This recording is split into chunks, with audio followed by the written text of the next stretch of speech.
네, 일단 뭐 파리 대책 이후에 그 임대 사업에 관해서 관심도 많으시고 또 임대 사업으로 돌리시는 분도 굉장히 많이 좀 늘어나는 추세로 알고 있는데요. 일단은 본인의 투자 성향과 그리고 부동산 투자에 대한 개념을 간단하게 잡으시면서 투자를 하시면 아주 수월하게 또 진행할 수 있는 부분이라서 오늘은 간략하게 이 부분에 대해서 짚고 그다음 매물 소개로 들어가도록 하겠습니다.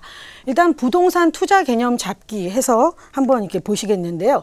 자, 이제 자금이 보통 잉여 자금이 가게에 보통 갖고 계시는 그런 금액들을요, 뭐 리스크가 없는 투자를 원하시는 분들은 은행에 예치하거나 부동산을 매입하시는 그런 사례들이 굉장히 많으시죠. 뭐 주식이나 상대적으로 리스크 많은 부분들은 좀 전략적으로 좀 이렇게 전투적인 투자가 가능하신 분들은 하지만 소극적인 투자를 하시는 분들은 좀 자금에 대해서 안전한 방법으로 투자를 하시려고 합니다. 그럴 경우에 은행에 예치하는 방법을 보시면은요, 은행 금리에 따른 이자 수령을 하시게 되겠죠. 현재 뭐 금리 기준으로 보시면은 2%에서 3% 정도 예상하시면 되겠고요.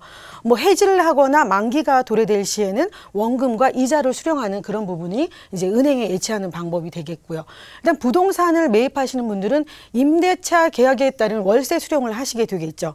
보통 현재 시세 기준으로 본다면은 5%에서 6% 정도로 예상할 수가 있겠습니다. 그리고 매각하게 되면은 투자금이 회수가 되죠. 투자금에 또 뭐 이렇게 손실을 보는 경우는 부동산 관계에서는 전혀 없다고 보셔도 무방한데요.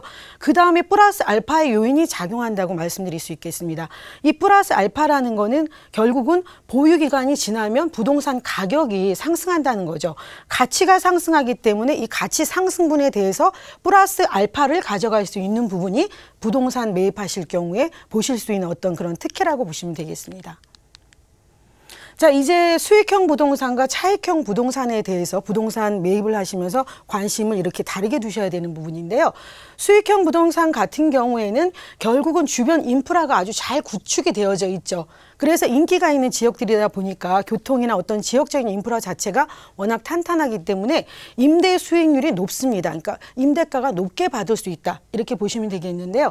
가지고 계시면서 보유로 인한 상승력은 약하죠. 왜냐하면 이미 인프라 구축이 되어져 있기 때문에 어느 정도 가격이 형성되어 있는 시세로 매수를 하셔야 됩니다. 그런 부분 때문에 상승력은 약하지만 이용 가치는 반대적으로 상승한다는 거죠. 계속해서 인기 있는 지역이기 때문에 수요는 꾸준히 있을 수밖에 없는 지역들이기 때문에요. 이용 가치는 상승할 수밖에 없고요. 보유 기간 동안에 높은 임대 수익을 보실 수 있습니다. 뭐 연금 상품들에 많이 가입들도 하시는데 어떻게 보면 부동산 연금 상품이라고 보실 수 있는 부분들이 수익형 부동산이라고 말씀드릴 수 있겠고요. 매각하시게 되면 팔게 되면은 플러스 알파의 요인은 그래서 많지는 않죠. 왜냐하면 보유하고 계신 동안 수익률이 높게 월 임대료를 받으셨기 때문에 매각하셨을 때 플러스 알파는 작다고 보실 수 있겠습니다. 그렇지만 반대로 차익형 부동산을 보시게 되면은요, 주변 인프라 형성이 약합니다. 왜냐하면 차익형 결국은 인근의 뭐 개발 호재라든지 아니면 그 땅이 가지고 있는 어떤 개발로 인한 그런 가치 상승을 가져올 수 있기 때문에 주변 인프라 형성이 약합니다. 개발을 볼 수 있는 부분이 차익형 부동산이라고 이렇게 보시면 되는데요. 눈으로 보이는 임대 수익률이 그래서 낮습니다. 임대가가 높지 않게 나타나는 지역들이 차익형 부동산의 특징이라고 보시면 되겠습니다. 하지만 주변 개발에 따른 규모의 가치 상승이 내재되어 있습니다. 인근 개발이나 자체적인 지역 개발로 인해서 가치가 상승할 수 있는 여력들이 많이 있는 곳이 차익형 부동산이라고 보시면 되겠고요. 그렇기 때문에 반대적으로 수익형 부동산과는 반대적으로 보시면 되는데요. 보유하고 있는 기간 동안 임대 수익은 적습니다. 그렇지만 매도를 하셨을 경우에, 매각하셨을 경우에 플러스 알파의 요인이 상당히 많이 가질 수 있는 그런 부분이 차익형 부동산의 특징이 되겠습니다. 자, 그렇게 보신다면은 과연 이 여러 가지 복합적으로 수익형과 차익형을 모두 그 특징을 가지고 나는 임대 수익도 높게 받고 싶고 그 다음에 매도했을 때 차익도 많이 나는 그런 현장을 찾으시는 분들이 많은데요. 그런 부분에서 한 가지는 마음을 비우셔야 된다는 점에서 이렇게 교집합이 형성되어 있는 지역들, 직접 개발 가능성도 있고 인근의 발전 가능성도 있고 이용 가치까지 높은 이렇게 교집합이 형성되는 지역들이 과연 있을까?